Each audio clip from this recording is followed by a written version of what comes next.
Hello, friends. This is Dave Hurwitz, executive editor at ClassicsToday.com, here with Dave's Faves, number 56.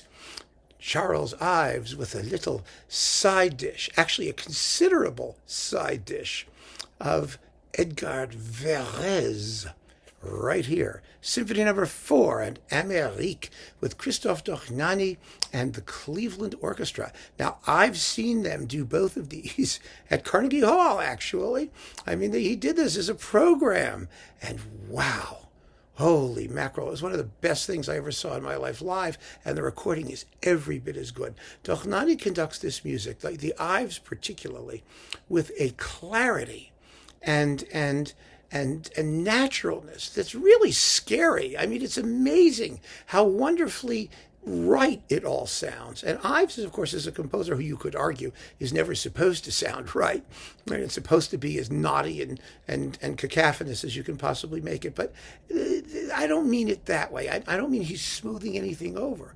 What I mean is he's really taking it seriously and playing it to the hilt.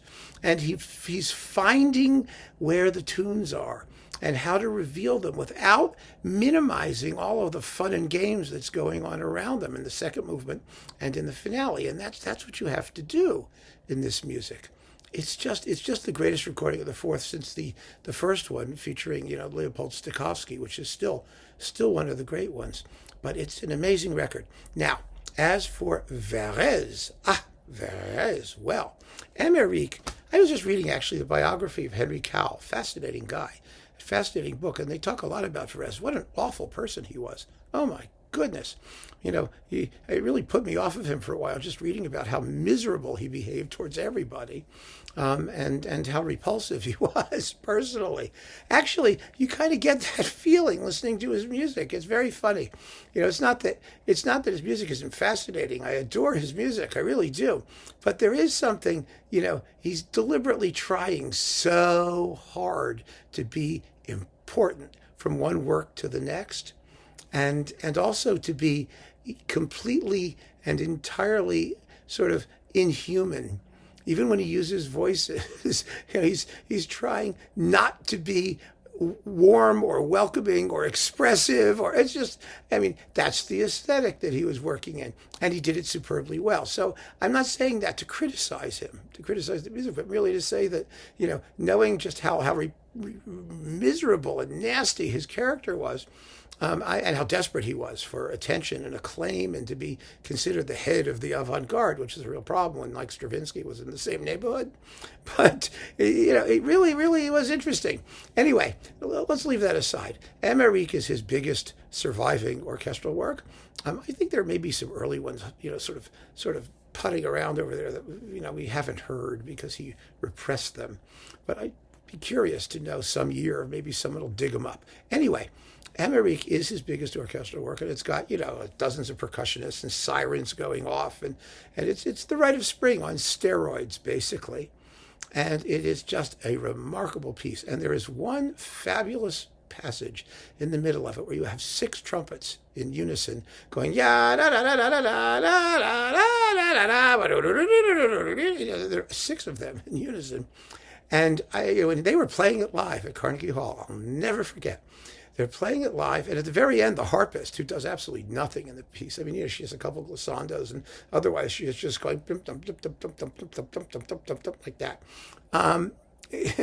She had to get up and play one of the. I think she was playing a lion's roar, which is a string drum. It's like a lantern with a thing in it. And you pull it, it goes raw like that. And everything's going crazy. And that trumpet passage came in, and I was actually sitting there with my friends from Finland, Reijo Kiilunen, who runs Ondine Records, and one of his associates, and we'd all gone together to see this concert. And when they played that lick, we all just looked at each other and went, wow. It was unreal to hear those 6 trumpets in perfect unison, just whipping through this dazzling fast passage. It was hair-raising. It really was. And when it was over, even Dohnányi was stunned. He was absolutely stunned. He just stood there. The thing ended, this huge crescendo, this deafening screech with the sirens going off.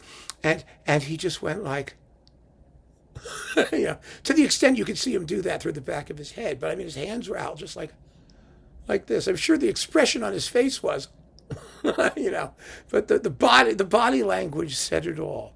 It was one of those moments where everything just came together, and it does on this recording. It sounds stunning, and of course, in typical Decca fashion, keeping with all of the best recordings that Dohnányi made in Cleveland, this existed for about 35 seconds in the catalog.